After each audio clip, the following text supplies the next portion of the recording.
नमस्कार। उपेंद्र नाथ रैना का सभी मित्रों को हार्दिक अभिनंदन। उपेंद्र नाथ रैना साहित्य संवाद के इस मंच पर आज का हमारा कार्यक्रम है रचना धर्मिता। और आज के इस कार्यक्रम में हमने यहाँ पर जयपुर से सादर आमंत्रित किया है सुपरिचित साहित्यकार सुश्री नीलिमा टिक्कू को। अभी थोड़ी देर में हम आज के अतिथि को इस मंच के साथ जोड़ते हैं, फिर हम उनसे उनकी जीवन यात्रा के बारे में और साहित्यिक यात्रा के बारे में बातचीत करते हैं। थोड़ी देर में अब हमारे साथ उपेंद्र नाथ रैना साहित्य संवाद के इस मंच पर जुड़ेंगे सुपरिचित साहित्यकार सुश्री नीलिमा टिक्कू। नमस्कार जी। नमस्कार। बहुत अच्छा। नमस्कार, बहुत अच्छा, बहुत बढ़िया। और आपका इस मंच पर स्वागत है, अच्छा लग रहा है।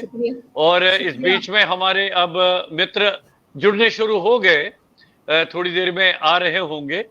तो अब आहिस्ता आहिस्ता मित्र आ रहे हैं जो हमारे कार्यक्रम उपेंद्र नाथ रैना साहित्य संवाद के इस रचना धर्मिता कार्यक्रम में जुड़ेंगे।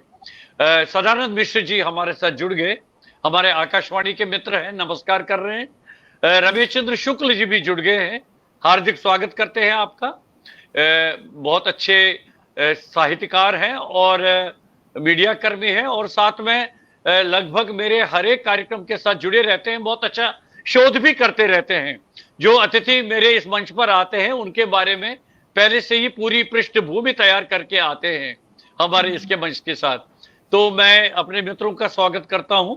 अब लगभग 4-5 मित्र हमारे जुड़ गए हैं, अब उनके कमेंट्स भी आने शुरू हो जाएंगे।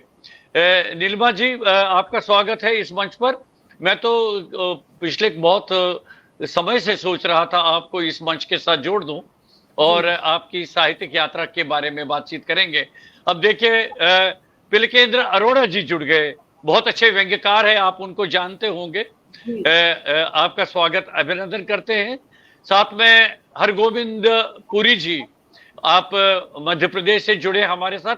निर्देश निधि जी वो भी जुड़ गई है, आपका स्वागत कर रही है। इस तरह से बहुत सारे मित्र अब हमारे साथ जुड़ने शुरू हो गए। मैं अपने मित्रों का स्वागत करता हूं, समय निकाल कर जुड़ जाते हैं मेरे इस मंच के साथ, ये मेरे लिए सौभाग्य की बात है। नमिता सिंह जी भी जुड़ गई हैं अहमदाबाद से।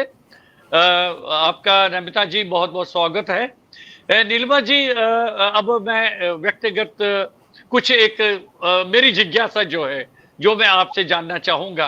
आपका नाम है नीलिमा टिक्कू, क्या आप कश्मीर से कोई संबंध रखते हैं? उसके बारे में थोड़ा सा परिचय दीजिए। जी, मैं कश्मीर से ही है। हमारे मम्मी पापा दोनों के, मतलब मेरे इन-लॉज भी और इधर भी सब कश्मीर से ही हैं। और भान, हम लोग पीहर से भान हैं और हम लोग का मकान था कश्मीर में, अभी 4-5 साल पहले ही बिका है। तो सब कश्मीर से ही जुड़े हुए हैं हम लोग। और लेकिन मेरा जन्म यहीं हुआ, राजस्थान में। और हमारे मम्मी पापा, सास ससुर जी और मम्मी पापा जी सब यहीं राजस्थान ही जॉब किया है। मेरी जो मदर इन लॉ हैं वो डॉक्टर थी श्रीनगर हॉस्पिटल में, और फिर उसके बाद यहाँ जयपुर और फिर अजमेर में जॉब की उन्होंने। तो इस तरह से हम लोग कश्मीर से जुड़े हुए हैं। तो आपने अपना स्थायी निवास तो अब राजस्थान ही बना लिया है। तो पिछले कई वर्षों से आप जी जी जी। तो परिवार में आपके श्रीमान जी क्या करते हैं? क्या वे भी साहित्य में रुचि रखते हैं क्या? हाँ, वो इंग्लिश लिटरेचर में रुचि रखते हैं, हिंदी में भी रखते हैं। पर वैसे वो साइंस के स्टूडेंट हैं, पीएचडी की हुई है उन्होंने। और पहले यूनिवर्सिटी में प्रोफेसर, मतलब लेक्चरर थे। उसके बाद उन्होंने अपना खुद का काम शुरू किया। तो क्या बात है, बहुत बहुत बढ़िया। अब देखिए, इस बीच में और बहुत सारे मित्र जुड़ गए। राम दुलारी शर्मा जी हमारे साथ जुड़ गई, श्री BL आछा जी जुड़ गए, उनका मैं स्वागत करता हूं। सुधा जोगरन जी जुड़ गई। बहुत सारे मित्र अब आहिस्ता आहिस्ता जुड़ रहे हैं। तो मैं आपका पहले संक्षिप्त सा परिचय देना चाहूंगा नीलिमा जी। मित्र तो आपको जानते हैं, आपके बारे में सब जानते हैं, फिर भी मेरी थोड़ी सी औपचारिकता है शुरू में। हमारे आज के अतिथि हैं नीलिमा तिक्कू जी। आप सुपरिचित साहित्यकार हैं। आपने एमए हिंदी साहित्य में किया है और विशेषकर आपकी जो लेखन विधा है वो गद्य है, कहानी है, कथा साहित्य है। और आपने व्यंग्य भी लिखा है, उपन्यास भी लिखे हैं, साथ में बाल कथा पर भी आपका लेखन है। आपने राजस्थान साहित्य अकादमी के लिए संपादन कार्य किया है, जिसके बारे में हम विस्तार से आपसे बातचीत करेंगे। और कथा संसार पर आपके कथा संसार पर शोध कार्य भी हुआ है। आपको कई सम्मान मिले हैं, उसके बारे में हम आपसे जानकारी प्राप्त करेंगे। और आप साहित्य समर्था ये संपादन इस पत्रिका करते हैं आप, और शक्ति नाम से एक पत्रिका है, उसके बारे में भी हम आपसे जानेंगे। उसका भी आपने संपादन कार्य किया है। साथ में जयपुर लिटरेचर फेस्टिवल जो होते हैं उसमें आपकी विशेष भागीदारी रही है समय समय पर। तो मैं ये चाहता हूं कि आपकी जो प्रारंभिक शिक्षा दीक्षा हुई, जो कि आपने शुरू में ही कहा है, आपका जो जन्म है वो कश्मीर से बाहर हुआ है।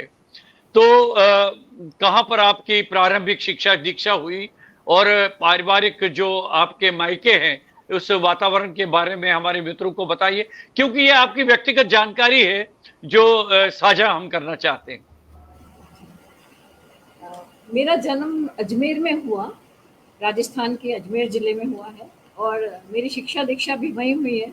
सावित्री कॉलेज अजमेर से मैंने एमए हिंदी में किया है और सावित्री स्कूल से स्कूलिंग की थी। राजस्थान यूनिवर्सिटी से जुड़ा हुआ है ये कॉलेज, तो सारा शिक्षा दीक्षा वहीं हुई। 3 बड़े भाई हैं मेरे, तो उनकी भी वहीं शिक्षा वगैरह हुई। और मतलब परिवार में वैसे दादा दादी और उनको हिंदी नहीं आती थी, पिताजी को भी हिंदी इतनी नहीं आती थी, पर उन्होंने सीखी और उन्होंने राजस्थान शिक्षा विभाग में ही काम किया, माताजी और पिताजी दोनों ने। और आईजीएस आईओएस रिटायर हुए दोनों। शिक्षक से उन्होंने अपनी ज़िंदगी शुरू की और फिर बढ़ते बढ़ते तो जब मैं 11th में थी तब हमारा एक, मैं हमेशा ये बात भूलती नहीं हूँ क्योंकि मैं वहीं से हिंदी साहित्य से जुड़ना शुरू हुई। तब हम एक इंटर स्टेट एक निबंध प्रतियोगिता हुई थी गवर्नमेंट की, स्कूल्स की, उसमें मुझे प्रथम स्थान मिला था। और गवर्नर ने हमें, उस समय रघुकुल तिलक जी थे, उन्होंने दिया था और उन्होंने मोटिवेट किया कि भाई आप कश्मीरी होकर आप पूरे आए हैं। तो वहाँ से मुझे हिंदी साहित्य के प्रति बहुत ज़्यादा रुझान हुआ। मुझे लगा कि शायद मैं कुछ लिख सकती हूँ, कर सकती हूँ। हालांकि घर वाले मजाक उड़ाते थे, लेकिन सफ़र देखिए कहाँ से कहाँ पहुँच गया। तब से स्कूल से लेकर अभी तक जो सफ़र है साहित्य का, वो यहाँ तक पहुँचा, इसका मुझे भी विश्वास नहीं था कि मैं इतना कुछ लिख पाऊँगी या कर पाऊँगी। तो ये मेरा रहा।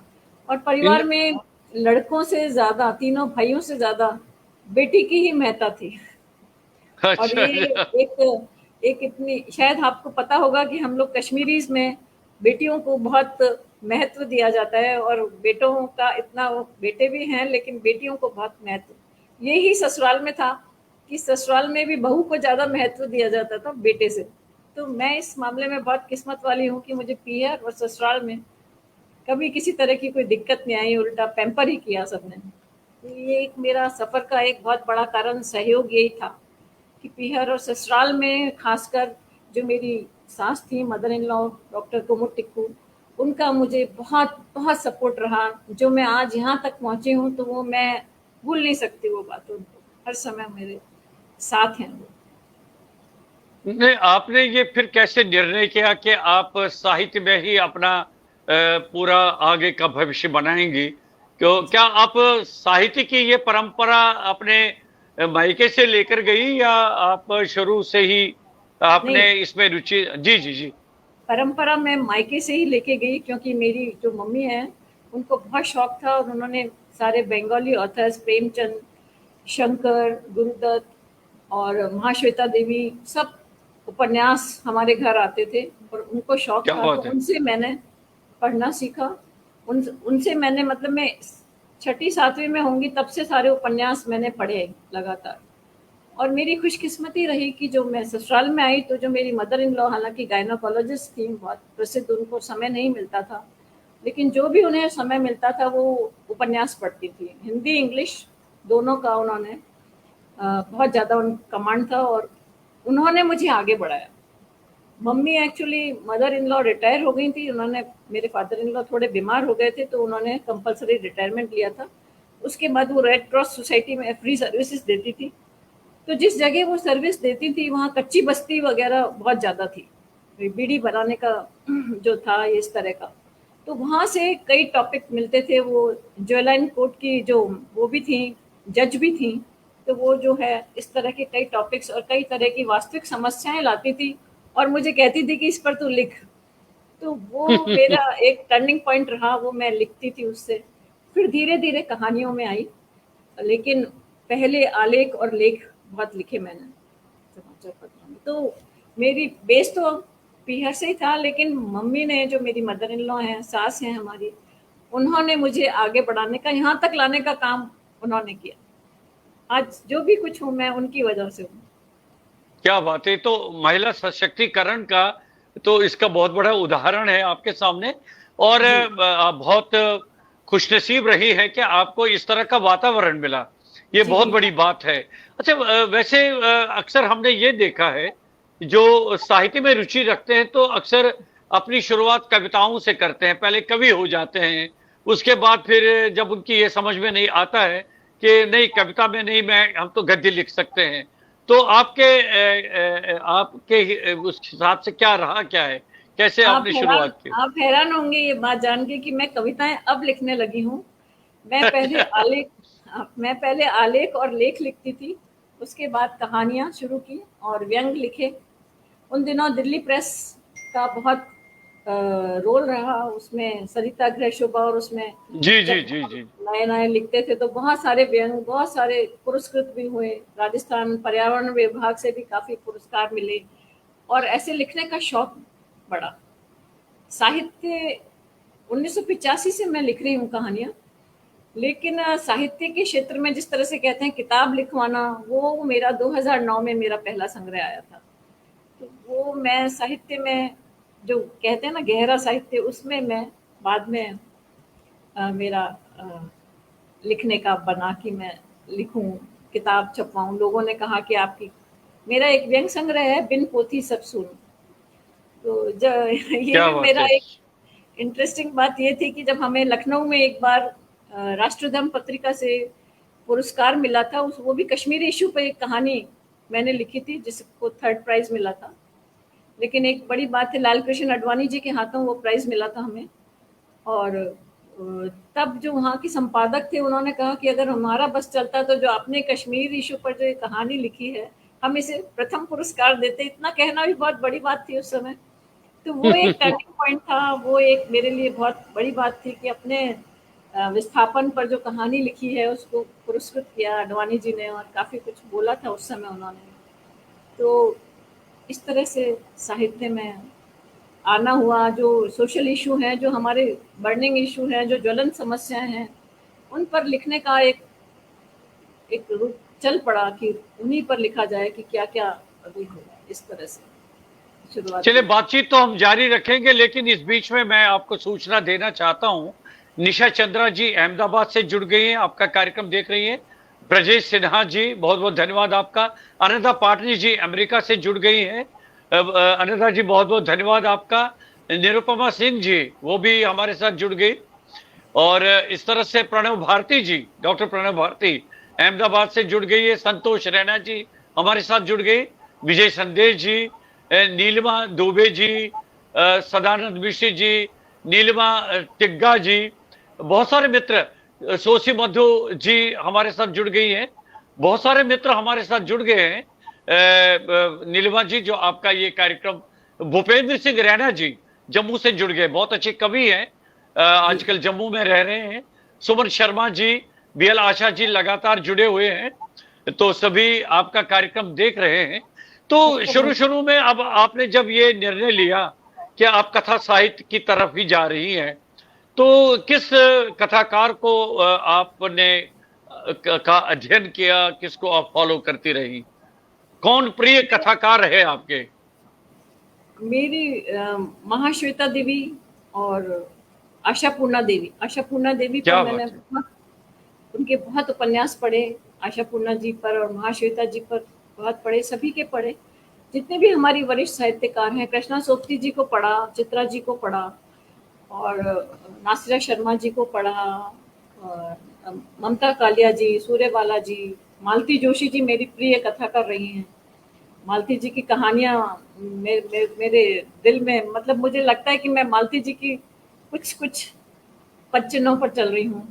तो बहुत सारी मेरे आदर्श रहे हैं, सभी मेरी वरिष्ठ लेखिकाएं जो हैं उनसे मैंने बहुत कुछ सीखने को मिला। और मैं आपको एक बात बताऊं कि हमने जो ये पत्रिका शुरू की है साहित्य समर्था, उसका हर विशेषांक जो है किसी न किसी महिला, अपनी देश की महिला पर निकल रहा है, जो वरिष्ठ साहित्यकार हैं। तो उनका जब साहित्य हम पत्रिका निकालते हैं तो उनका जो सारा साहित्य हमें पढ़ने को मिलता है, मुझे स्पेशली मैं कहना चाहती हूँ, तो उससे मैं बहुत समृद्ध हुई हूँ। उनको पढ़ कर, पहले तो पढ़ते ही थे लेकिन अब जो इस तरह से पढ़ना, वो एक हमारे, मुझे साहित्य के लिए मतलब एक बहुत रुचि उत्पन्न करता है और बहुत हैरानी होती है कि कितना लिखा है हमारी महिलाओं ने, कितने संघर्ष किए हैं उसके बाद भी।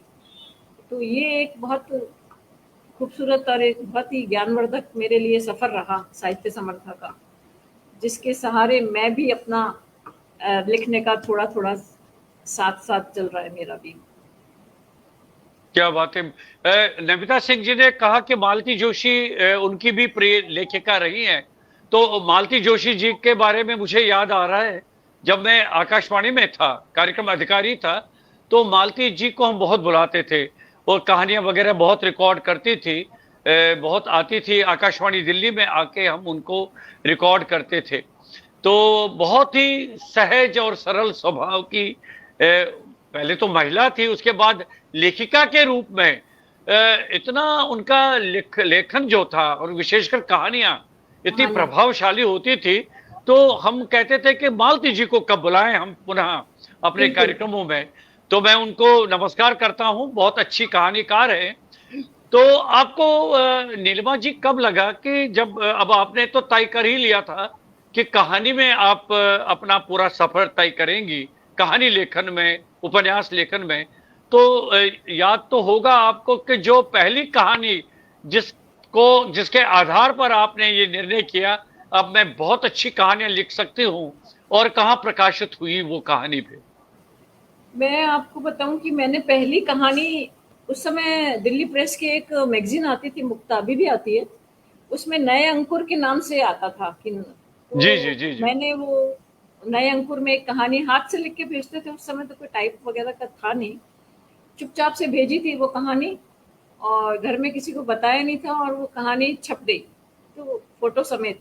तो वो एक बहुत बहुत बहुत बड़ी बात थी उन दिनों, आज से 30-40 साल पहले की ऐसे आपकी कहानी आ गई। और वो कहानी एक ऐसी कहानी थी कि मतलब हमारे पड़ोस में सच में एक घटना हुई थी कि एक बड़ी फैमिली की अ, बच्ची थी, बहू थी और बेटा 15 दिन या 1 महीना शादी को हुआ था और वो अमेरिका गया था अपने किसी काम से, और वहाँ इलेक्ट्रिक ट्रेन में वो आ गया था और डेथ हो गई थी। उसके बाद जो वो जो लड़की थी उसका बहुत बुरा हाल था, वहाँ पर कुछ पूछ नहीं थी। तो उस पर एक, मतलब विधवा विवाह पर एक कहानी बनाई थी। हालांकि उस बच्ची का हुआ नहीं विवाह, उसकी बहुत हालत खराब में ही वो उसका, लेकिन वो मन को इतना मत गया वो, हम मैंने एक पहली कहानी लिखी थी और मुझे एहसास नहीं था कि वो कहानी छप जाएगी। उस समय विश्वनाथ जी थे दिल्ली प्रेस के संपादक, और हम्म। उन्होंने वो कहानी ली और पसंद की। और विश्वनाथ जी की उस समय एक आदत थी कि वो छोटे से स्लिप में ही चाहे, लेकिन कहाँ कुछ जो लेखक लिखता था उसके पास एक आता था कागज पे छोटा सा लिखा हुआ कि आपने मतलब क्या है, और या इसमें कोई इम्प्रूवमेंट है करना है आपको। कई बार वापस भी आती थी, उसमें इम्प्रूवमेंट के लिए भी लिखते थे वो कि इस व्यंग में आप ऐसे करो। तो उससे मुझे प्रेरणा मिली, उससे मुझे बहुत प्रेरणा मिली कि नहीं, दिल्ली प्रेस वालों ने डाल दी एक कहानी, उस समय बहुत बड़ी बात थी।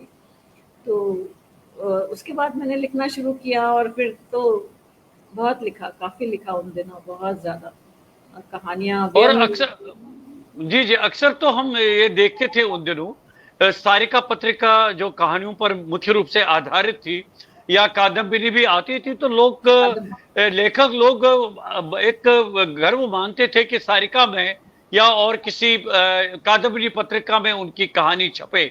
उसके लिए भी आपने कोशिश की होगी। जी, कादम्बिनी में कहानी तो नहीं, लेकिन लेख वो लोग उस समय कुछ मांगते थे। कादम्बिनी काफी पहले आती थी, मतलब काफी पुरानी पत्रिका रही है। जी जी और जी जी। उसमें मेरा कुछ नहीं आया। उसमें मेरे वो आते थे जो मृणाल पांडे जी थी, वो कुछ ना कुछ कोई एक टॉपिक देती थी उस पे लिखने के लिए, वो जरूर हम उसमें लिखते थे और वो आता था, तो वही हमारे लिए एक बहुत बड़ी बात हो जाती थी कि ये हमारा उसमें आया है। क्योंकि शुरुआत में तो इतनी हिंदी में इतना भाषा पर इतना कमांड नहीं होता है, इतना पत्रिकाएं, ये कादम्बिनी और नवनीत वगैरह तो उस समय बहुत मानी हुई पत्रिका होती थी, तो और साहित्य के बारे में इतना ज्यादा वो नहीं था, तो कादम्बिनी में तो नहीं आई मेरी कोई ये। लेकिन और दूसरी पत्रिकाओं में, राष्ट्रीय पत्रिकाओं में कहानियां छपती रही लगातार। अब तो ऐसा है ना कि न कादम्बिनी रही, न सारिका रही, न दैनिक वो हिंदुस्तान का जो निकलता था साप्ताहिक हिंदुस्तान, न वो जी पत्रिका रही। तो इस तरह की पत्रिकाएं तो गायब ही हो गई हैं, क्योंकि जी वो वातावरण भी बहुत अच्छा बना था उन दिनों साहित्यिक, और लोग मतलब ये लगा रहता था कि मेरी कहानी या मेरी रचना कब इन पत्रिकाओं में आएगी, एक बहुत बड़ी बात मानी जाती थी। लेकिन अब वो जो उत्सुकता है वो खत्म हो गई है, आपको लग नहीं रहा है? एक सेकंड सर। जी जी जी। जी अभी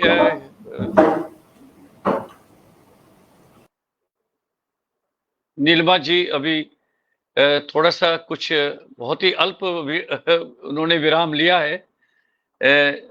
अभी थोड़ी देर में आ रही है हमारे साथ। मित्रों, मैं तब तक प्रणव भारती जी का बहुत बहुत धन्यवाद करता हूं। आप आगे, अब नीलिमा जी हमारे साथ जुड़ गई है। जी, तो आप अपनी बात जारी रखें। जी सर, क्या पूछ रहे थे सर आप?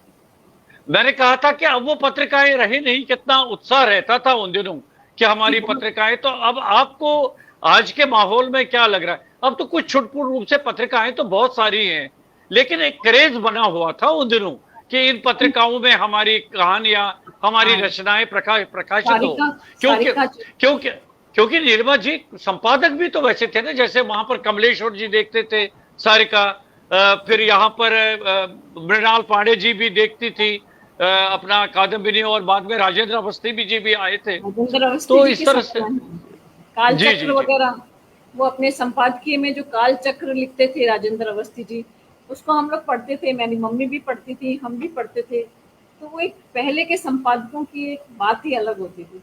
एक जिस तरह का उनका स्तर था, उस हिसाब से आज मतलब आज भी बहुत पत्रिकाएं हैं, बहुत साहित्यिक पत्रिकाएं आ गई हैं, संपादक भी बहुत अच्छे आए हैं, ऐसा नहीं है। लेकिन एक वो जो कादम्बिनी, साप्ताहिक हिंदुस्तान, धर्मयुग, उसका जो दौर था, वो दौर अब, वो सब पत्रिकाएं बंद होना एक साहित्यिक निराशा तो पैदा करती ही है। जो वो स्तर था और जिसमें जिस तरह से उसमें आता था, और जो एक क्रेज रहता था सुनने का, पढ़ने का, कि इतनी अच्छी पत्रिका आते ही वो चीज कम हो गई। लेकिन आज भी बहुत पत्रिकाएं आ गई हैं साहित्य के क्षेत्र में, अच्छी पत्रिकाएं भी शुरू हुई हैं, काफी पत्रिकाएं आ रही हैं।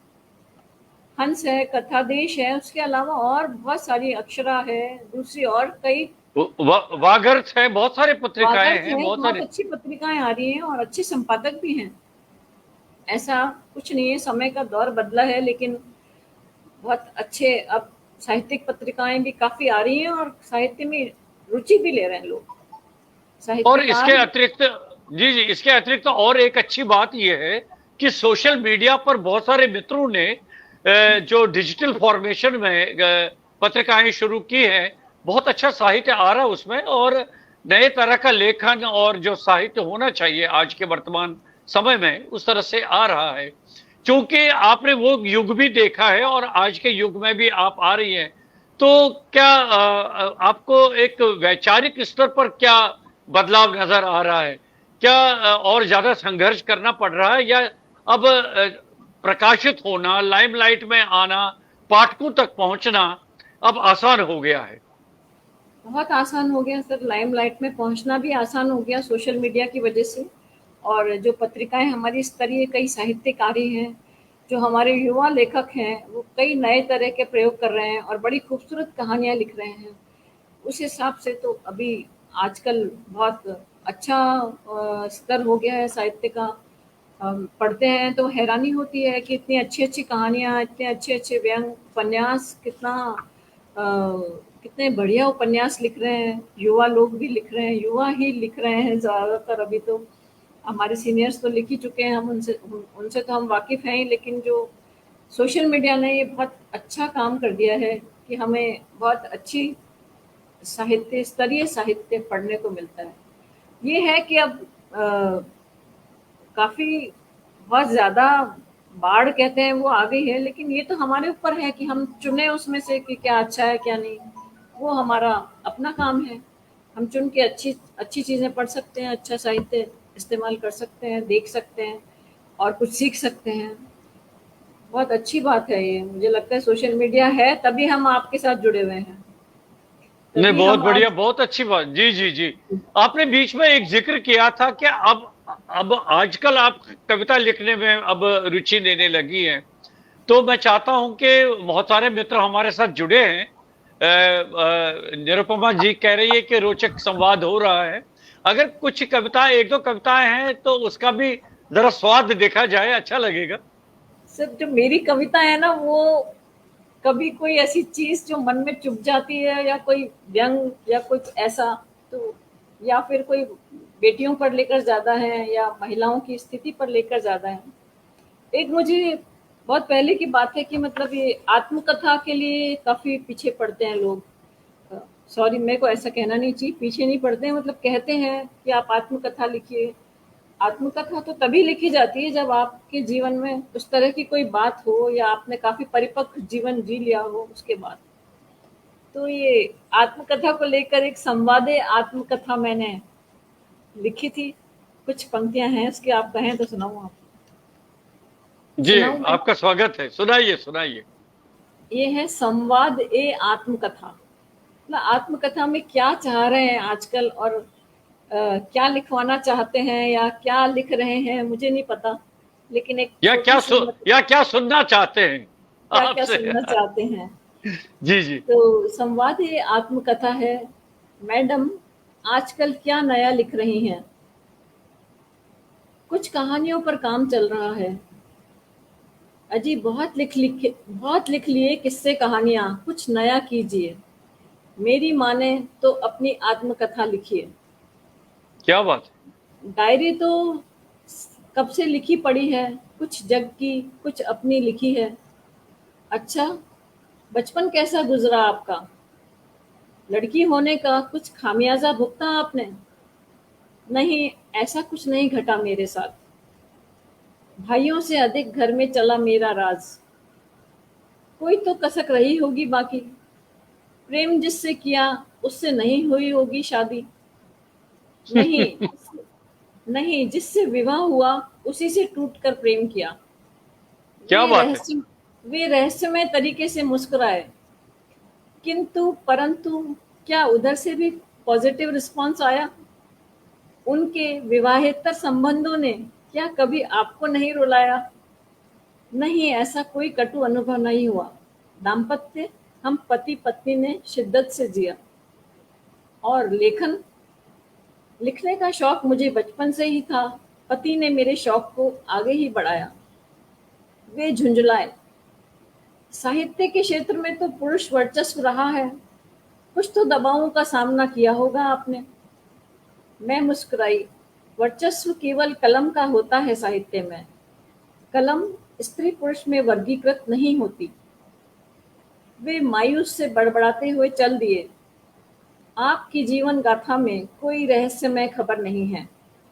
और तो छोड़ो, सहानुभूति की भी कोई लहर नहीं है। इसे रहने ही दें। आपकी आत्मकथा में कोई संघर्ष नहीं है। आत्मकथा तभी सफल होती है जब वह तहलका मचा दे, लेखक के साथ प्रकाशक की भी पौं बारह करा दे। आत्ममंथन चल रहा था मेरा, आत्ममंथन चल रहा था मेरा, मौन सोच जारी थी। दर्द सहे जमकर, आघात भी हुए थे जीवन में, किंतु क्या बात संघर्ष मेरा था, कसौटियां भी मेरी थी। उन्हें संघर्ष स्वीकार उन्हें सहर्ष स्वीकार, सफलता के साथ आज सिर उठाए, मानिनी सी खड़ी मैं सोच रही थी। अपने जीवन की निजता को सहानुभूति की लहर में लपेटकर आज चटपटी गाथा बनाकर क्यों भुनाया जाए? क्या जरूरी वाह है वाह। कि उसे चर्चित कर आत्मकथा का जामा पहनाया जाए? क्यों? तो ये एक मेरी कविता अच्छा, थी। बहुत बढ़िया, बहुत अच्छा। आपने तो एक अलग शैली में हमारे बहुत सारे मित्र सुन रहे हैं। महेश कुशवाहा जी कह रहे हैं बहुत सुंदर। इस तरह से बहुत सारे मित्र जुड़े हैं। बाद में आप कमेंट्स देख लीजिए। मैं आपसे आग्रह करता हूं कि आप उन कमेंट्स को फिर अपनी टिप्पणी दे दीजिएगा। लेकिन एक नए प्रयोग में आपने इस कविता को लिखा है और एक अच्छा बैकग्राउंड दिया। लोकेंद्र त्रिवेदी जी हमारे बहुत अच्छे रंगकर्मी मित्र हैं, वो भी जुड़े हुए हैं। नीलिमा दुबे जी, प्रणव भारती जी लगातार जुड़े हैं।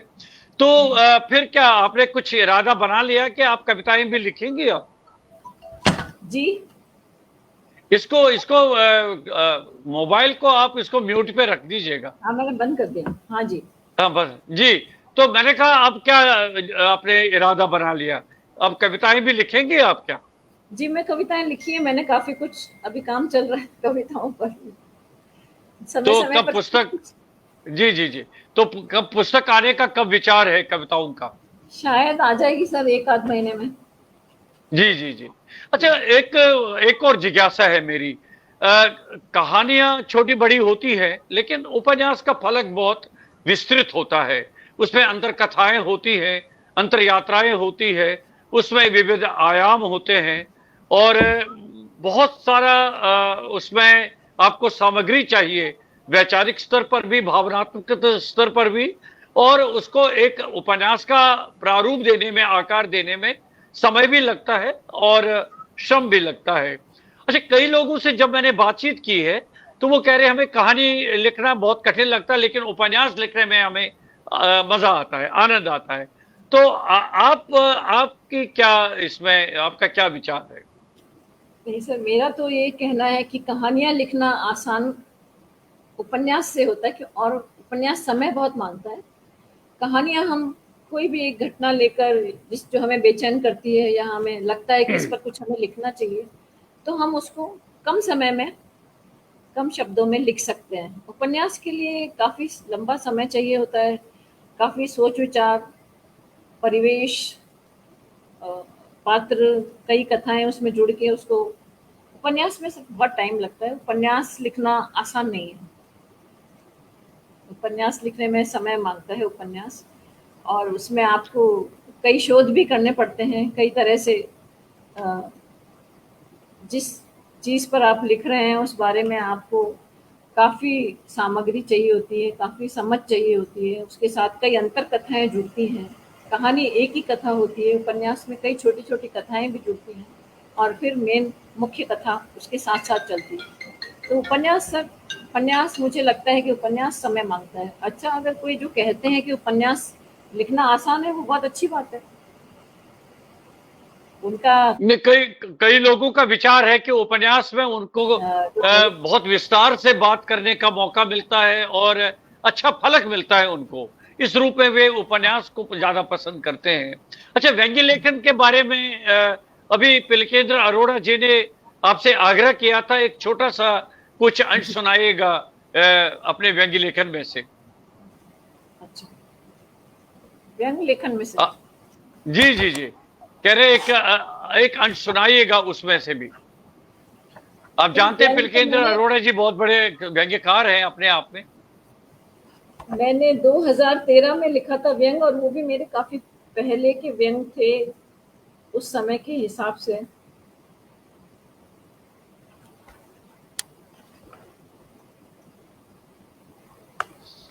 एक एक मैंने व्यंग लिखा था, पत्रकार खोजी सिंह एक श्रद्धांजलि। जी। थोड़ा सा मैं इसमें से पैराग्राफ एक सुनाती हूँ, एक दो जी जी जी, एक अंश सुनाइए, ठीक है। पत्रकार खोजी सिंह एक श्रद्धांजलि, काफी 20 साल पहले लिखा हुआ है सब। जी जी, सुनाइए सुनाइए, आपका स्वागत है। जंगल की आग की तरह सारे प्रदेश में खबर फैल गई। संपादक पत्रकार खोजी सिंह का सड़क दुर्घटना में निधन हो गया था। सारे अखबार खोजी सिंह की ईमानदारी और साहसपूर्ण लेखों की तारीफों से अटे पड़े थे। बड़े बड़े नेता उन्हें महान पत्रकार बता रहे थे। खोजी सिंह को श्रद्धांजलि देने के लिए एक बड़ी शोक सभा का आयोजन किया गया था। संपूर्ण प्रदेश के राजनेता वहां उपस्थित थे। मुख्यमंत्री अपने पूरे मंत्रिमंडल के साथ उपस्थित थे। विपक्ष के नेता और अन्य राजनीतिक पार्टियों के नेता भी मौजूद थे। सबसे पहले मुख्यमंत्री चंचल प्रसाद जी ने अपनी श्रद्धांजलि देते हुए भरे गले से कहा, पत्रकार खोजी सिंह एक ईमानदार, सच्चे और धुन के पक्के इंसान थे। किसी भी राजनेता की गलत गतिविधियां या भ्रष्ट आचरण का पता लगते ही वो तुरंत जनता के सामने अपने अखबार के माध्यम से रखकर एक सच्ची समाज सेवा कर रहे थे। उनके असामयिक दुखद निधन ने सच्ची पत्रकारिता का एक महान स्तंभ खो दिया है।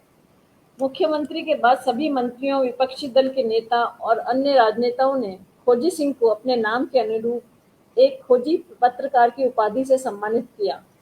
कई छुटभैया नेता भी उनकी प्रशंसा के पुल बांध रहे थे। शोक सभा काफी लंबी हो चली थी। उबे हुए लोग आपस में खुसर पुसर करने लगे। मुख्यमंत्री का भाषण सुनकर विपक्षी नेता बड़बड़ाए थे, इस खोजी सिंह ने सत्ताधारी पार्टी के मंत्रियों की खूब बखिया उधेड़ी थी।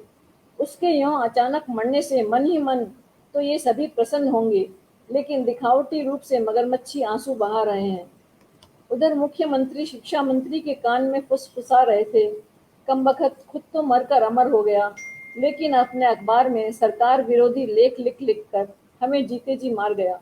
जनता के सामने हमारी ऐसी ऐसी बातें उछाल गया है कि विरोधी पार्टी तक हमारी जड़ें खोदने की फिराक में है। प्रत्यक्ष में शिक्षा मंत्री ने खोजी सिंह के स्वर्ग में जाने की कामना की थी, लेकिन नीचे बैठे वो बड़बड़ा रहे थे, कमबख्त को स्वर्ग क्या नर्क भी नसीब ना हो। कहता था शिक्षा मंत्री जी की पढ़ाई की सभी उपाधियां फर्जी हैं।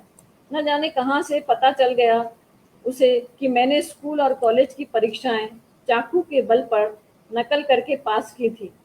अरे जब शिक्षा प्रणाली इतनी दोषपूर्ण है तो मेरे जैसे लोगों को तो ये सब करना ही पड़ता है। और तो और कहता था कि शिक्षा को रोजगार से जोड़ा जाना चाहिए। अब उस मूर्ख को कौन कहे कि अगर देश के सभी नवयुवक रोजगार करेंगे तो राजनीति कौन करेगा? हमारे लिए जनसभाओं में फालतू भीड़ कौन जुटाएगा? मुख्यमंत्री बोले, मेरे लिए तो कहता था कि मुख्यमंत्री ही अंगूठा छाप है। उनका स्वयं का बौद्धिक विकास ही नहीं हुआ तो प्रदेश का क्या विकास होगा? मंत्रिमंडल भी भाई भतीजों से भरा पड़ा है। मैं भला अब कहाँ अंगूठा छापूं? दस्तखत करने तो मैंने सीख लिए। हाँ, पढ़ नहीं सकता तो क्या इतनी अकल है? इसीलिए तो मंत्रिमंडल में अपने नाते रिश्तेदार बिठा रखे हैं जो मुझे पढ़कर सही बात बता सकें। अब अपने नाते रिश्तेदारों का जो ख्याल ना रखे, मेरी नजरों में तो ऐसा इंसान इंसान ना होकर हैवान कहलाएगा। दुनिया में इंसानियत नाम की भी कोई चीज है या नहीं? सभी तो पत्थर दिल नहीं होते। खाद्य विकास और आपूर्ति मंत्री, जो कि मुख्यमंत्री के रिश्ते में साले लगते हैं, अपनी आवाज में चाशनी घोलते हुए बोले, अब जीजा जी, हर कोई आपकी तरह नरम दिल थोड़े हो सकता है, लेकिन बुरा हो इस पत्रकार का। इसने तो प्रदेश में खाद्यान्न की कमी और इसकी कालाबाजारी का जिम्मेदार मुझे बताकर मेरा खाना पीना ही हराम कर दिया। पिछली जनसभा में मुझे वोट देकर जिताने वाली जनता मुझसे हाथापाई पर उतर आई। मेरे कपड़े फाड़ दिए, मानो प्रदेश का सारा अन्न मैंने अपने कपड़ों में छिपा रखा हो। कार्टून तक बना डाला। अखबार में मेरे मोटे पेट को इंगित करते हुए लिखा, सारा अन्न इनके पेट में जा रहा है और जनता भूखों मर रही है। अरे जनता भूखों मर रही है तो अपने कर्मों से ही तो मर रही है। मुझे वोट इसी जनता ने तो दिए ना। अब नेता पद मिला है तो कुछ ना कुछ तो अपने बाल बच्चों का भी ध्यान रखूंगा।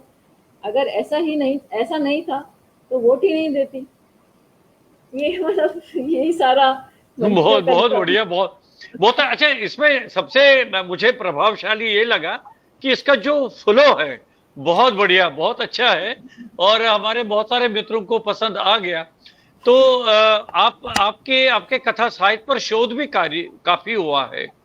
तो कथा जी जी संसार पर जी जी जी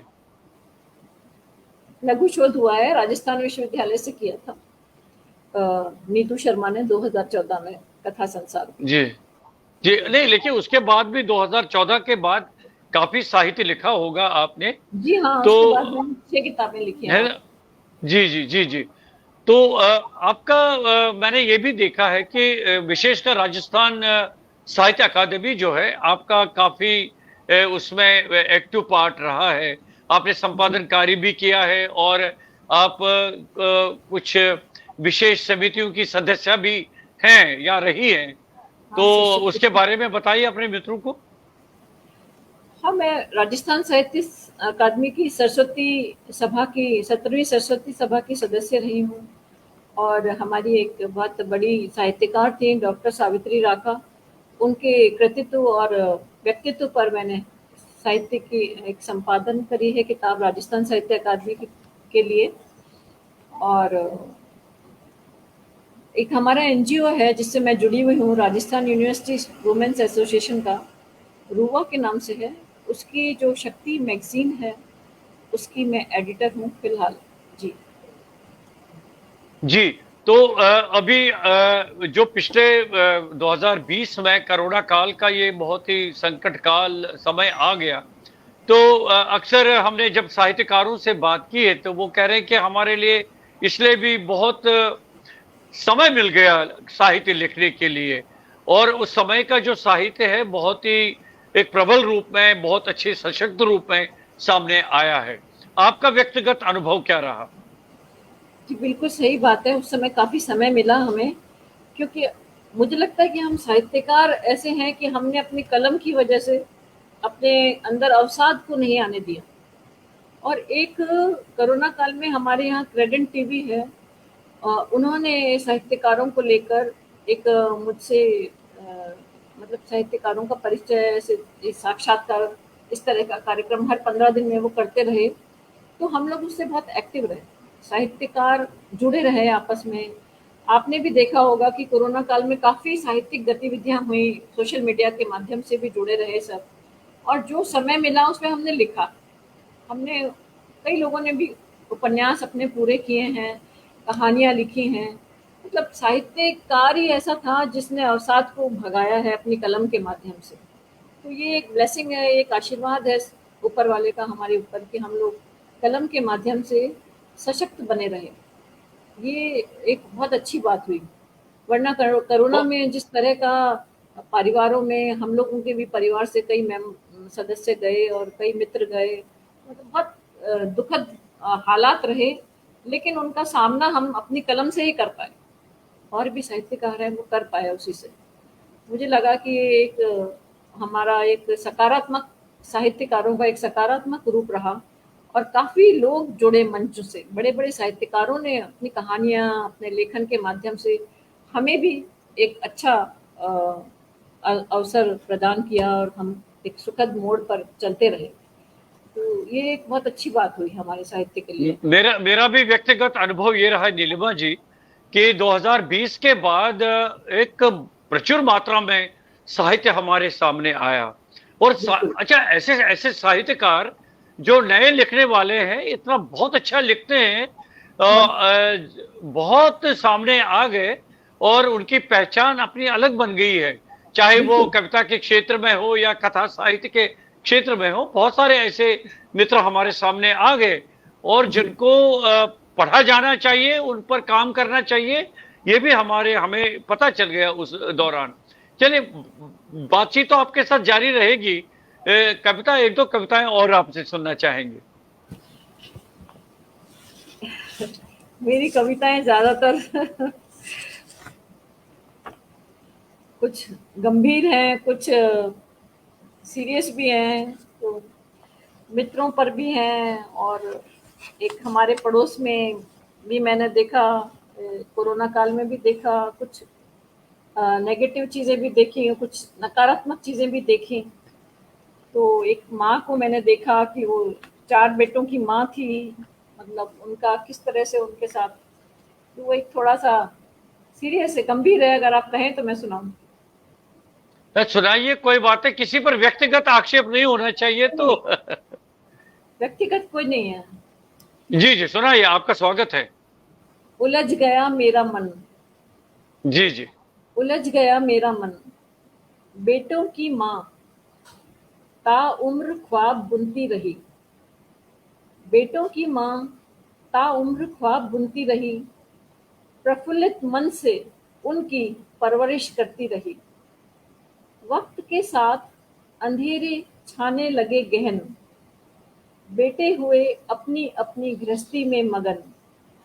हम्म। समाज में सम्मानित नजरों से देखी जाने वाली अपने ही घर में प्रतिपल अपमानित होने लगी। एक कमरे में सिमट गई जिंदगी उसकी, अपनेपन को तरसती, अकेले कमरे में अपना सिर धुनती, चार बेटों की माँ और ऐसी दुर्गति। ईश्वर ने सुन ली, हुई उसकी मुक्ति, ईश्वर ने सुन ली, हुई उसकी मुक्ति। घर के चौबारे से नुक्कड़ तलक भीड़ अटी पड़ी थी, क्या बेटों बात है। की माँ सबके बीच फूलों से लदी पड़ी थी। बेटे गर्व से इठलाए, गर्दन अकड़ाए, अपार भीड़ को निहार रहे थे। उनकी माँ पर डल रहे फूलों के अनगिनत हार थे। हम्म। भला इतनी विशाल शोक सभा रही होगी किसी की? तभी फुसफुसाहट सुनी कानों ने, अच्छा हुआ चली गई। दुष्ट निर्मोही दिखावा करने वाले इन तथाकथित अपनों से निजात पा गई। इसीलिए कहते हैं कि बेटी ज्यादा अच्छी होती है। सुनकर उलझ गया मेरा मन, सुनकर उलझ गया मेरा मन। कैसे मान लूं कि सिर्फ बेटियां ही अच्छी होती हैं? क्या बेटे की अर्धांगिनी किसी की बेटी नहीं होती? क्या बात है, बहुत बढ़िया, फिर बहुत भला अच्छा। फिर भला क्यों बेटों की माँ की ऐसी दयनीय स्थिति होती? बेटों के साथ साथ बेटों के साथ साथ इन बेटियों से सवाल कौन करेगा? बेटों के साथ साथ इन बेटियों से सवाल कौन करेगा? इस यक्ष प्रश्न का जवाब क्या कभी इनके मुंह से झरेगा? उलझ गया मेरा मन। बहुत बढ़िया, बहुत अच्छी कविता है। एक और कविता सुनाइए, बहुत अच्छी कविता लिखती हैं आप। बहुत बढ़िया, लेकिन क्योंकि जो मूल रूप से मानवीय संबंध है, संवेदनाएं हैं, वो तो झकझोर करके रख देती है। बहुत बढ़िया, बहुत अच्छी कविता है। जी जी, एक और कविता सुनाइए, बहुत अच्छा। एक ऐसे एक दोस्त पर है। अ, जब जब दोस्त पर है ये। जब जब उसने मुझे आईना दिखाया, जब जब उसने मुझे आईना दिखाया, फासला हमारे दरमिया और भी उभर आया। वो हम्म। दोस्त के लिए है। वो जब भी आता हाथ में आईना लिए, मैं उसे बींधता जहर बुझे तीर लिए। नदी के दो किनारों से अलग हो गए थे हम, न रहा मुझे कभी उसकी जुदाई का कोई गम। अब अपना खुदा स्वयं बना बैठा था मैं, दिल के आईने में काला पर्दा गिरा ऐंठा था मैं। अपने पैमाने पर हर हर्फ मापता रहा, स्याह को सफेद कर वक्त को हाँकता रहा। क्या बात है। खूबसूरती के मेरे कसीदे काढ़े जाते रहे, वाह वाही के एहसास ताउम्र मुझे गुदगुदाते रहे। मुझे भला आईना देखने की फुर्सत कहाँ थी, हर तरफ तारीफ करती मेरी मित्र मंडली थी। मनहूस बीमारी आन पड़ी जब सिर पर मेरे, यकायक तन्हा सा मैं और बिस्तर था मुझे घेरे। अचानक आईने से काला पर्दा हट गया था, अपना अक्स उसमें देख मैं सहम गया था।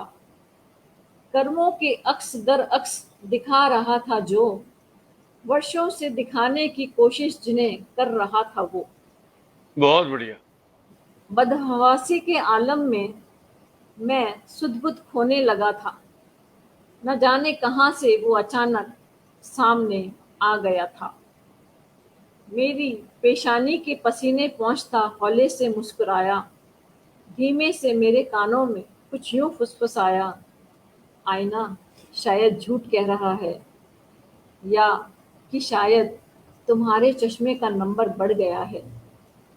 मैं बुझने से पहले हल्का सा था फकफकाया, बेबसी के आलम में कुछ यूं बड़बड़ाया, नहीं, आईना सच कह रहा है, साइन आईना कभी झूठ नहीं कहता, और तुम भी सदा सच ही कहते थे दोस्त, बाकी तो सभी आस्तीन के सांप थे, केवल तुम ही मेरे दीनो ईमान थे ए दोस्त। क्या बात है, बहुत सुंदर कविता, बहुत अच्छी। तो कब कब आपका काव्य संग्रह आ रहा है? अब तो बहुत उत्सुकता रहेगी सबको आपकी कविताओं की। जी, कोशिश रहेगी, कोशिश कर रहे हैं कि अगले महीने तक आ जाए। अच्छा, तो इसका मतलब है कि प्रकाशन की प्रक्रिया में चल रहा होगा आपका जी ये। अच्छा, जी चलिए, जी जिस दिन आएगा तो हम आपका स्वागत करेंगे, आपको अग्रिम बधाई देते हैं आपको। अच्छा नीलिमा जी, आप तो मैंने जो आपको फॉलो किया है, आप काफी पर्याप्त मात्रा में बहुत व्यस्त रहती हैं साहित्यिक गतिविधियों में, चाहे वो लिटरेरी फेस्टिवल्स हो या और साहित्यिक कार्यक्रम वगैरह हो। तो आपको क्या लग रहा है कि इस तरह के जो कार्यक्रम होते हैं, इनमें एक गंभीर साहित्य के निर्माण में कितना योगदान रहता है, या केवल मिले 8-10 लोग, आपस में बातचीत हुई, सभी अपने अपने राह चल दिए और फिर? नहीं, ऐसा कुछ जी। नहीं सर। मैं बताऊं आपको कि हमने 2011 में स्पंदन महिला साहित्यिक और शैक्षणिक संस्थान खोला था। 2011 की बात है। उस समय राजस्थान मतलब जयपुर में महिलाओं का, सिर्फ महिलाओं का एक ही संगठन था, राजस्थान लेखिका संस्थान। लेकिन महिलाएं बहुत ज़्यादा थी और उनकी कुछ ज़रूरतें ज़्यादा थी। कॉलेज के स्टूडेंट्स जो थे वो हमारे साथ बहुत जुड़े हुए थे और उनकी बहुत इच्छा थी कि एक ऐसी पत्रिका निकाली जाए जिसमें एक लेखक के बारे में सारा चीज़ हमें मिले। क्योंकि जो गांव दूर दराज ढानियों से जो बच्चियां यहाँ कॉलेज में पढ़ने आती हैं, उनको कोर्स की किताबें पढ़ने के लिए समय नहीं होता है, तो वो उपन्यास और ये सब साहित्य कहाँ से पढ़ेंगी। तो उनको ऐसा एक मैगजीन चाहिए थी, उस समय एक पत्रिका चाहिए थी। ये सोचकर हमने ये निकाला और हम लोग कई कॉलेजेस और स्टूडेंट्स के साथ हम जुड़े हुए हैं, शोधार्थियों के साथ जुड़े हुए हैं, और इस तरह से हमने अपनी पत्रिका निकाली, जो कि आज दूर दूर से लोग ले जाते हैं। हमें अच्छी खुशी होती है कि उसकी कुछ हमारी सार्थकता हो रही है। ऐसे नहीं है कि हम पत्रिका निकाल रहे हैं, इस तरह से नहीं है। और जो हमारी संस्था है साहित्यिक, उसमें भी हमारा यही रोल था कि जो नए बच्चे हैं, युवा लोग हैं, कई लड़कियां हमारे साथ, कई लोग सीनियर भी हमारे साथ जुड़े, जो अपनी किताबों का लोकार्पण कराते थे, अपनी किताबों के बारे में लेके आते थे कि कैसे करें, बैठ के सलाह होती थी। एक समय मैं आपको बता रही हूँ 2011 की बात से, उसको अब 12 साल गुजर गए, और अब हमारी संस्था में से ही कई महिलाओं ने अपनी अपनी संस्थाएं भी खोली हैं। बड़ी खुशी की बात है कि युवा लोग इस मामले में अवेयर हुए हैं और कितनी बच्चियों ने लिखा है। तो ये सिर्फ ये नहीं है कि आप आ गए और लोकार्पण हो गया, और संस्था का हमारा ये उद्देश्य बिल्कुल नहीं है। हम लोग साहित्य से ही चाह रहे हैं कि जो वास्तव में जो लिख रहे हैं, और आप तो जानते हैं ये बात कि जो प्रथम किताब लिखता है या जो पहले लिखता है, या कॉलेज के बच्चे जो कुछ लिखते हैं, तो वो चाहते ही हैं कि हम ये तो नहीं मान सकते कि पहली किताब से कोई सीढ़ियाँ चढ़ जाएगा, लेकिन हम उनको एक प्लेटफॉर्म देते हैं, एक मंच देते हैं। हम अपनी तरफ से पूरी कोशिश करते हैं सही मंच देने की। तो ये एक अच्छी बात है। ये कोई ऐसे दिखावा टाइप ये नहीं है कि हमने आ गए 10 जने और चाय नाश्ता कर दिया और चल दिया, ऐसा नहीं है। सीरियस गंभीर चर्चा करते हैं हम। नहीं, मेरी एक चिंता कोशिश ये भी है नीलिमा जी, मेरी एक चिंता ये भी है कि आजकल के सोशल मीडिया के समय में जब इतनी तीव्रता से परिस्थितियां बदल रही हैं, नए नए तकनीकी ये जो इस तरह से आ रहा है, तो इसमें हमारा जो देखिए ना, हमारे जब हम छोटे थे तो हम हर 2 दिन बाद बुक स्टॉल पे जाके पूछते थे, भैया वो पत्रिका आ गई, पुस्तक आने बिल्कुल वाली है, अच्छा, कभी पता चलता था कि इनकी पुस्तक आने वाली तो उसे बार बार कहते मेरी एक कॉपी प्रति इसके लिए बुक करके रख लेना। लेकिन आजकल क्या है कि सब कुछ आपके प्रकाशन से पहले ही उसका पूरा जो सोशल मीडिया पर पीडीएफ आ जाता है। तो पाठक वर्ग जो एक गंभीर पाठक वर्ग जो बनना चाहिए, उसके बारे में आपसे आपकी राय जानना चाहता हूँ। सर देखिए, जो गंभीर पाठक है ना, वो तो सब समझता है। जो पढ़ने वाले असली हैं, जो साहित्य है वास्तव में, वो वही पढ़ेगा। आज आप और हम हैं, हम वही किताब पढ़ेंगे जो हम पढ़ना चाहते हैं। अब ऐसे तो देखिए आजकल मतलब काफ़ी आ गया है कि हर काफ़ी साहित्य के क्षेत्र में प्रकाशक आ गए हैं और कई लेखक आ गए हैं। लेकिन हम भी समझते हैं, जो साहित्य पढ़ने वाले हैं वो समझते हैं कि उन्हें क्या पढ़ना है। वो चूज़ करते हैं, वो चयन करते हैं कि हमें ये पढ़ना है। आज हमें कोई किताब चाहिए होती है, अमेज़न से मंगाना हो या कहीं से मंगाना हो, तो हम मंगाएँगे उसको, चाहे वो कितनी भी वो हो। लेकिन जो नहीं पढ़ना है, वो अगर कोई खाली मुफ्त में भी हमें दे जाता है तो हम नहीं पढ़ते हैं। आप भी के साथ भी ऐसा होता होगा, खूब किताबें आती हैं, लेकिन हमारे पास भी एक समय की सीमा है, हमारे अपने भी काम हैं और हम सोच समझ कर ही साहित्य पढ़ते हैं। तो ये तो हमारे ऊपर है। सोशल मीडिया तो अटा पड़ा है आपके, बात दुनिया भर का साहित्य है।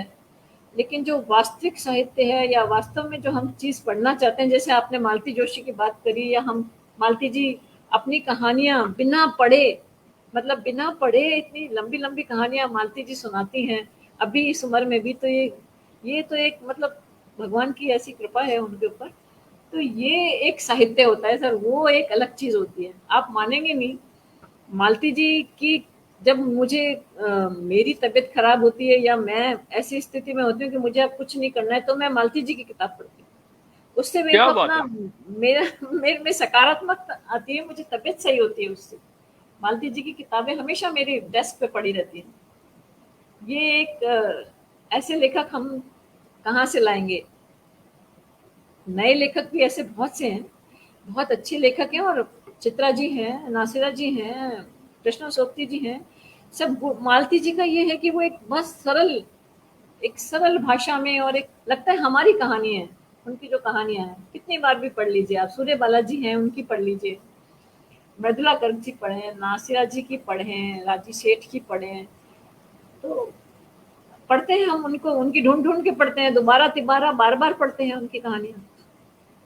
अच्छा, और जो आपका कई लड़के, इतना लंबा अनुभव है साहित्य लेखन में, साहित्य को पढ़ने में, उसके उसको परखने में। तो समीक्षा के बारे में आपका क्या विचार है? क्योंकि अक्सर ये कहा जाता है कि बहुत ही निष्पक्ष रूप से समीक्षाएं नहीं होती हैं। मैं सहमत हूँ। मैं तो इस आपकी पर इस बात से आपका। जी जी जी। मैं आपकी इस बात से सहमत हूँ कि समीक्षाएं उतनी निष्पक्ष नहीं हो पाती हैं। अब जैसे जो पत्रिकाओं में आपने किसी की लिखी हुई समीक्षा मंगा ली और डाल दी, तो वो समीक्षा, अ, उसमें आप देखिए समीक्षा में कुछ तो होना चाहिए, कोई ऐसी चीज़ कमी आप पकड़ सकते हो। ऐसा नहीं है कि सब सर्वज्ञ होते हैं। तो थोड़ा सा समीक्षा में भाई भतीजावाद कहना चाहिए, या मित्रता, मित्रता आड़े आ जाती है। आप देखते हैं फेसबुक पे भी लिखा हुआ होता है कि मेरी मित्र ने मेरी समीक्षा करी। नहीं, अच्छी बात है, अच्छी चीज़ें हैं, उसकी अच्छी समीक्षा कर रहे हैं, वो तो एक अच्छी बात है। जो अच्छे साहित्यकार हैं उनकी समीक्षा अच्छी होगी ही।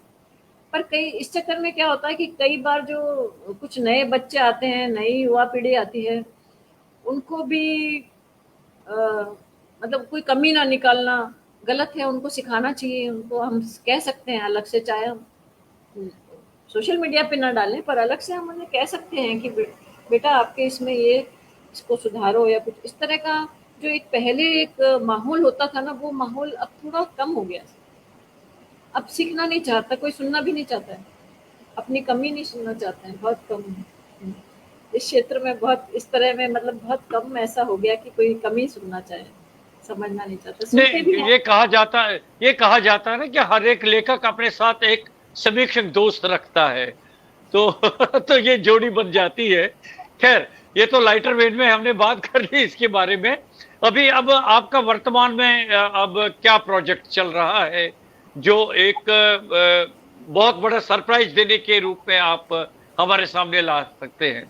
सर मेरा एक उपन्यास चल रहा है, पूरा भी हो गया था, लेकिन फिर जब जैसे कि मैंने कहा कि हमारी पीढ़ी तो अभी वही है ना कि पहले बड़ों को दिखाएगी कि भाई ये इसमें क्या है, तो जब दिखाया साहित्यकारों को जो हमारे वरिष्ठ हैं तो उन्होंने बताया कि नहीं, अभी इसमें समय लगेगा, जल्दीबाजी नहीं करनी है, तो वो एक चल रहा है उपन्यास। जी, जी।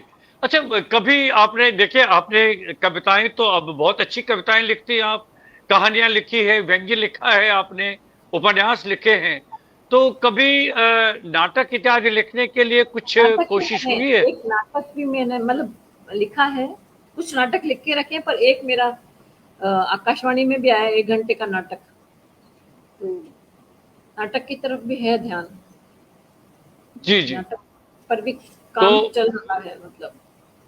तो आकाशवाणी में भी आप अपना, चूंकि आप जयपुर में रहती हैं, आपका तो निकटतम तो जयपुर केंद्र ही है या जी दूरदर्शन केंद्र है, तो वहां से भी मैंने भी कुछ कार्यक्रम आपके देखे हैं, तो वहां पर भी लगातार आना जाना रहता होगा आपका जी हाँ, आकाशवाणी और दूरदर्शन में। आकाशवाणी और दूरदर्शन पे तो कर 20-30 साल से तो आ रहे हैं सर, आकाशवाणी दूरदर्शन पे तो चलता रहता है हमारा। आकाशवाणी दूरदर्शन तो पहले भी देखा होगा आपने और जी, आजकल भी देख रही होंगी, तो कोई अंतर कुछ दिख रहा है आपको स्तर में? अंतर तो सर यही है कि आजकल तो मतलब आजकल अलग नए वो आ गए हैं, नए तरीके से आपको प्रोजेक्ट करते हैं। हमारे जब पुराने समय में था तब इतना ऐसा नहीं था, अब जैसे आपकी पूरा दिखाएंगे, आपकी पूरा किताबें दिखाते हैं, आपके बारे में अच्छे से प्रेजेंट करते हैं और अच्छे से सवाल पूछते हैं। वार्ताकार जो हैं वो काफ़ी पढ़कर आते हैं, काफ़ी समझ कर आते हैं, और ऐसा नहीं है कि आपसे पहले से ही क्वेश्चन आंसर कर लिए भाई तैयार, जैसे आज हम और आप बात कर रहे हैं तो हमारा ऐसा नहीं है कि हमने पहले से कहा कि आप ये पूछना या मैं जवाब दूँ। वो मज़ा नहीं रहता है उसमें, उसमें वो चीज़ नहीं रहती है कि आपका एक बंधा बनाया प्रोग्राम चलता रहे। तो दूरदर्शन पे भी यही है आजकल, या दूसरे और चैनल्स भी हैं, तो वो भी सडनली आपसे अचानक ही आपसे सब पूछते हैं, करते हैं, तो वो एक अच्छा तालमेल होता है और कई अच्छी चीज़ें आ गई हैं, आलोचना से लेके सब पे चर्चा होती है दूरदर्शन पर, तो अच्छा माध्यम है एक दूरदर्शन, आकाशवाणी तो। नीलिमा जी, मैंने ये क्यों जिज्ञासा व्यक्त की है, क्यों ये प्रश्न पूछा आपसे? पहले तो दूरदर्शन और आकाशवाणी ये दो हुआ करते थे, अब आजकल इतने सारे चैनल्स खुल गए हैं, तो अधिकांश तो हार्डकोर न्यूज होती है, उसमें समाचार होते हैं, लेकिन साहित्य और संस्कृति का जो उत्थान होना चाहिए इन चैनल्स के माध्यम से, जो प्रोजेक्शन होना चाहिए, उस बारे में आपकी राय जानना चाह रहा था। तो वो तो होना ही चाहिए साहित्य और संस्कृति पर, वो उतना हो नहीं पाता है। मैं देखती हूँ जो अन्य चैनल्स हैं उन पे इतना नहीं हो पाता। मैं सही बात तो ये है, दूरदर्शन और इसमें ये लोग ज़्यादा मेहनत करते हैं और अच्छे कलाकारों को बुलाते हैं और उनसे जो वार्ता करते हैं वो भी बहुत अच्छे होते हैं। दूसरे चैनल्स में भी होता होगा पर मुझे इतना नहीं लगता जितना होना चाहिए, जितनी महत्व देना चाहिए उतना नहीं होता। पर हाँ, चैनल्स बहुत सारे हैं तो बहुत लोगों को मौका मिलता है आने के लिए, ये भी एक अच्छी बात हुई है। बहुत सारे चैनल, केवल एक दूरदर्शन पर ही हम निर्भर नहीं हैं, और सारे चैनल भी कहीं ना कहीं कुछ प्रयास तो चालू हैं ही उनके अपने अपने स्तर पर। जी, तो साहित्य के अतिरिक्त आपको क्या और रुचियां हैं, किसमें आप अपना जो एक्स्ट्रा समय होता है, जो आपका बचा हुआ समय होता है, तो किसमें आप व्यतीत करती हैं? क्या आपकी क्या व्यक्तिगत रुचियां हैं? सर साहित्य के अतिरिक्त ऐसा है कि हमारा एक एनजीओ, मतलब राजस्थान यूनिवर्सिटी वुमेन्स एसोसिएशन का एनजीओ है, जिसमें हम अपनी सेवाएं देते हैं। पहले मैं वहाँ हेल्पलाइन थी, उसकी को कन्वीनर थी। वहाँ हमारे गांव से और सब जगह से जो हेल्पलेस जो बच्चियां हैं या कुछ इस तरह के जो किसी तरह के समस्याग्रस्त परिवार हैं या उनकी समस्याएं हैं, वो सुलझाने के लिए हम समय देते हैं, उसमें वहाँ जाते हैं और इस तरह के एनजीओज़ में हम लोग काफ़ी समय व्यतीत करते हैं अपना, और उनसे हमें कई चीज़ें हम उसको एक्सप्रेस लेखन के माध्यम से हम उन्हीं के आधार बना के वास्तविक जीवन पर हम अपना कहानी बुनते हैं कि वास्तव में आज क्या हो रहा है, क्या हालात चल रही है। अभी जो आजकल लिव इन रिलेशनशिप से लेकर और जो भी अभी भी आजकल लड़कियों की हालत बहुत ज़्यादा ख़राब है, गाँव में, शहरों में उनका उतना उनको स्पेस नहीं है जो हम कहते हैं कि हम खुशकिस्मत मानते हैं अपने को कि हमें दोनों जगह अच्छे मिले और हम आज यहाँ इस मुकाम पर हैं, लेकिन बच्चियों की अभी भी ना तो सुरक्षा है किसी भी तरह की और ना ही उनको दोयम दर्जे का माना जाता है, उनकी हालत अभी भी बहुत ख़राब है। हम कई ऐसे किस्सों से आए दिन गुजरते हैं, तो वो मेरा एक काफ़ी समय मैं अपना उस तरफ भी देती हूँ। तो इस तरह का जो आप ये गतिविधियां कर रही हैं, तो आपके साहित्य लेखन में भी काफी उस तरह से वो एक सामग्री के रूप में लेखन का जो बहुत पृष्ठभूमि है, बहुत उस बहुत वो काम आता होगा आपका? बिल्कुल क्या मेरा जो व्यक्तिगत अभी अनुभव है आपके? जी जी। जी मेरा जो उपन्यास आ रहा है उसमें जो कहानियां हैं वो वहीं से ली हुई हैं, उनका विस्तार है उपन्यास के रूप में, लेकिन वो बहुत दुखद स्थितियां हैं महिलाओं की आज भी बहुत ज़्यादा, और उनका कहीं पूछ नहीं है। लेकिन हम लोग की जो ये हम राजस्थान यूनिवर्सिटी वालों की जो संस्था है वो बिल्कुल निष्पक्ष, वहाँ इतना शानदार काम हो रहा है महिलाओं के द्वारा कि वो जी। बहुत प्रशंसनीय है। मतलब मैंने ऐसा एनजीओ नहीं देखा निस्वार्थ काम करने वाला, इसीलिए हम उनसे जुड़े हुए हैं बहुत अच्छे से, मानसिक रूप से भी और हर तरह से जुड़े हुए हैं। तो आप समझते हैं कि साहित्य लेखन से इसमें एक अवेयरनेस जो होती है, एक जागरूकता पैदा करने में सहायता मिल सकती है? जी बिल्कुल, बहुत सहायता मिलती है उसमें। और हम लोग, मैं बता रही हूँ, हमारी जो मैगजीन है वो भी गांव में भी जाती है, लड़कियां ले जाती हैं, बच्चे ले जाते हैं जो दूर रहते हैं, पढ़ते हैं और कुछ सीखते हैं उनसे कि भाई ये महिलाएं, हमारी महिला साहित्यकार जो वरिष्ठ साहित्यकार, उन्होंने भी बहुत दुख उठा के अपना आपको अपने इस मुकाम पर पहुंची हैं सारी महिलाएं। कोई हाथ में किसी को कलम नहीं मिल गई, सबने अपने संघर्ष करे हैं परिवार के साथ और उसके बाद आगे आई हैं। आपने पढ़ी होंगी कई महिलाओं की भी जीवनियाँ और बड़े साहित्यकारों की भी जीवनियाँ कि उन्होंने कितना संघर्ष के बाद वो आज इस मुकाम पर बहुत ज्यादा, पहुंची। बहुत ज्यादा। जी जी जी जी जी। जी, तो वो सीखने को मिलता है उससे, बच्चे तो सीखते हैं नेचुरली कि भाई इन्होंने इतना संघर्ष किया, हम भी कुछ कर सकते हैं ऐसा। आपको बहुत सारे पुरस्कार भी मिले हैं, मैं देख रहा था। तो अब पुरस्कार तो मिल गए आपको, बहुत बहुत बधाई, बहुत सारे मिले हैं। तो लेकिन एज अ राइटर, एक साहित्यकार के रूप में आपको क्या लगता है, पुरस्कार मिलने से क्या व्यक्तित्व में कुछ परिवर्तन आता है? लेखन के उस में कुछ अंतर आपको दिखता है क्या, एक मानसिक रूप पुरस्कार से? जी जी। पुरस्कार मिल जी, पुरस्कार मिलने से एक प्रोत्साहन तो मिलता ही है सर, खुशी तो होती है कि आपके लिखे को रिकॉग्नाइज किया है। ये बात अलग है कि पुरस्कार निर्भर करता है कौन से पुरस्कार है, खरीदे हुए पुरस्कार नहीं। अगर आपको अचानक से कोई पुरस्कार मिलते हैं जो कि आप सोच नहीं सकते, तो वो एक बहुत प्रोत्साहित करता है और लगता है कि भाई हमें और लिखना चाहिए। तो पुरस्कार समय समय पर मिलने चाहिए जो अच्छा लेखन करते हैं। और इसी संदर्भ में हम हर साल 2010 से हम लोग निकालते हैं, हमारी मदर इन लॉ के नाम से डॉक्टर कुमुर टिक्कू कहानी प्रतियोगिता हम कराते हैं पूरे देश से, और जो अच्छी कहानियाँ होती हैं उनको हम पुरस्कृत करते हैं। और अभी 3 साल से हमने हमारे पिताजी के नाम से पृथ्वीनाथ भान साहित्य सम्मान 4 साल से शुरू करा, तो क्या हम बात है। उपन्यासों पर देते हैं उनको।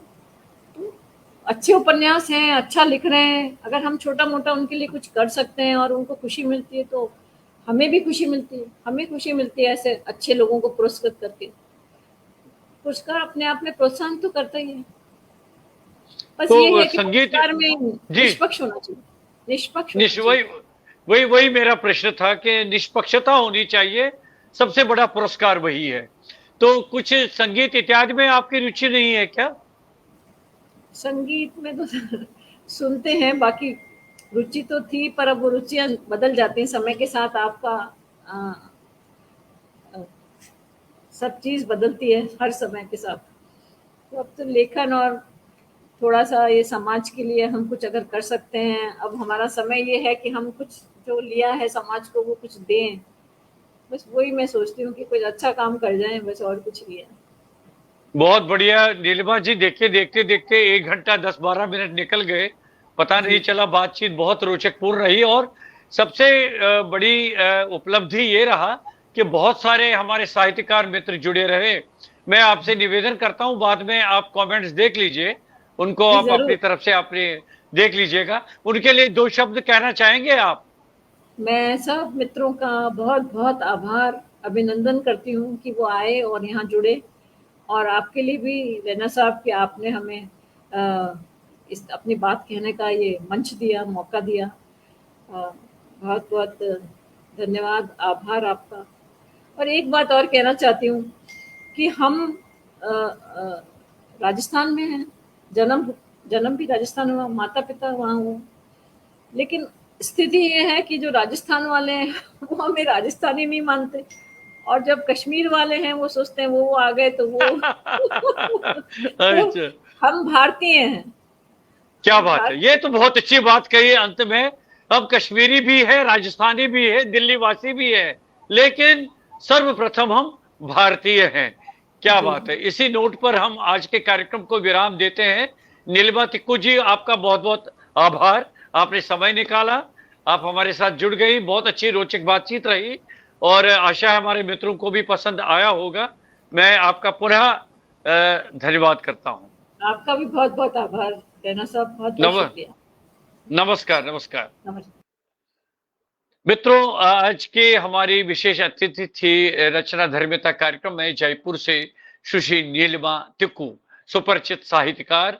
और जिस तरह से हमने उनकी बातचीत के दौरान उनके बारे में सुना, साहित्य के अतिरिक्त वे अन्य सामाजिक कार्यों में भी जुटी हुई है, जिसमें अपना योगदान वो दे रही है। और जो मित्र इस बीच में हमारे साथ जुड़े रहे, मैं उनका भी हृदय से आभार व्यक्त करता हूं। अब मुझे ये कार्यक्रम यहीं पर संपन्न करने की अनुमति दीजिए। सभी मित्रों से मैं आज्ञा चाहता हूं।